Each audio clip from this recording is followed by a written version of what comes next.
মোহন এলাকার মানুষ মর্মাহত নয়, আজকে করিমগঞ্জ জেলাতে সমস্ত বরাকবাসী আজকে মর্মাহত। এমন একটা জঘন্য ঘটনা ঘটেছে, যে ঘটনা আমি আমার এই বয়সে আমি কোনোদিন দেখিনি। একটা 8 বছরের একটা শিশু কন্যাকে যেভাবে ওকে একটা টিলার ভিতরে নিয়ে ও তো কীভাবে বুলিয়ে নিয়ে গেছে আমরা জানি না এক্স্যাক্টলি, যেভাবে হোক কৌশলে সে নিয়ে কিভাবে প্রথমে দর্শন তারপর গলা টিপে হত্যা করেছে, আমরা খবর পেয়েছি হত্যা করেছে। সত্যি অত্যন্ত দুঃখজনক, অত্যন্ত প্যাথেটিক একটা ঘটনা। কি ভাষায় নিন্দা জানাবো, কি ভাষায়, মানে কোনো ভাষা নেই। আমি প্রথমেই সারা আসাম সংখ্যালঘু ছাত্র ইউনিয়ন আমসু তথা এই ভুক্তভোগী পরিবার তথা এই বৃহত্তর মদনমোহন এলাকার পক্ষ থেকে তীব্র ভাষায় নিন্দা এবং ধিক্কার জানাই। তৎসঙ্গে আমি প্রথমেই ধন্যবাদ জানাই এরকম একটা নরপিশাচকে। সাথে সাথে যে করিমগঞ্জ জেলা প্রশাসন, বিশেষ করে মদনমোহন পুলিশ প্রশাসন থেকে শুরু করে কালীগঞ্জ পুলিশ প্রশাসন থেকে শুরু করে করিমগঞ্জ জেলা প্রশাসন যে মুহূর্তে যে ওকে আটক করে ওকে মানে পুলিশের জিম্মায় নিয়ে যেতে পারছেন, তাই প্রথমেই আমি বিশেষ করে আমার আমসুর পক্ষ থেকে এবং এই এলাকার মদনমোহন এলাকার পক্ষ থেকে আমি বিশেষ করে পুলিশ প্রশাসনকে আমি ধন্যবাদ জানাই। তারই সাথে আজকে এই জনজার মাঠে এই ছোট্ট একটা শিশু, 8 বছরের একটা শিশু কন্যা, সে কি দোষ করেছিল? আজকে অনেক বিদ্যারা রয়েছেন, সবাইকে ছেড়ে 8 বছরের শিশু আজকে বলে তার প্রাণটা কেড়ে নেওয়া হয়েছে। তার কি দোষ ছিল? সাই এখনো তো ভুল করে তার কোনো মানে এখনো পর্যন্ত কোনো বিবেক হয়নি যে ভুল করবে, এমন একটা বয়সে তাকে তার প্রাণটা কেড়ে নেওয়া হলো। আমি একটা মেসেজ দিতে চাই, আজকে জনজার মাঠ থেকে একটা মেসেজ দিতে চাই।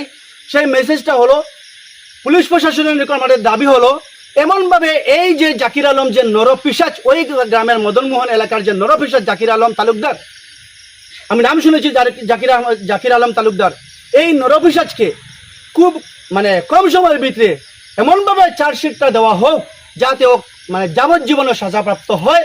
নতুবা আমরা আমাদের আসামের মুখ্যমন্ত্রী বিভিন্ন সময় আমরা দেখতে পারি যে ড্রাগস মাফিয়াদের বা বড় বড় যে বাজার কালপিট রয়েছে, অপরাধী রয়েছে, ওদেরকে এনকাউন্টার করা হয়। এরকম যদি জাকির আলম তালুকদারকে যদি এনকাউন্টার বা যাবজ্জীবন যদি কারাদণ্ড যদি দেওয়া হয়, তাহলে আমি মনে করি আনেওয়ালা প্রজন্ম, যে বর্তমান উঠন্তি প্রজন্ম, আর কেউ কোনোদিন এরকম শিশু তো দূরের কথা কোনো মেয়ের দিকে চোখ তুলে তাকাতে পারবে না, এবং মেয়েরা সুন্দর করে যাতায়াত করতে পারবে, স্কুল কলেজে যাতায়াত করতে পারবে, পড়াশোনা সুন্দর করে করতে পারবে, বা তাদের জীবনটা সুপ্রতিষ্ঠিত করতে পারবে।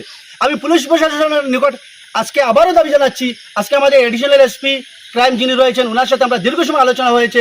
উনি অত্যন্ত সুন্দরভাবে আমাদেরকে আশ্বস্ত করা, মানে এই মদনমোহন এলাকার মানুষকে আশ্বস্ত করা, আমাদেরকে উনি আশ্বস্ত করেছেন যে কোনো অবস্থায় তাকে ছাড় দেওয়া হবে না, যতটুকু তার শাস্তি দেওয়ার প্রয়োজন আইনের গণ্ডির ভিতরে থেকে আইনে তার যতটুকু শাস্তি রয়েছে, এরকম রেপ করলে বা এরকম রেপ করার পর, ধর্ষণ করার পর, মানে গলা টিপে হত্যা করার পর যতটুকু শাস্তি রয়েছে আইনের সর্বোচ্চতম শাস্তি দেওয়ার আমাদেরকে কথা দিয়েছেন, শাস্তি দেবেন। তাই আমরা আবারও পুলিশ প্রশাসনকে ধন্যবাদ জানাই এবং আরেকটা দাবি জানাই, বিশেষ করে আমি আবারও পুনরায় একটা দাবি জানাই।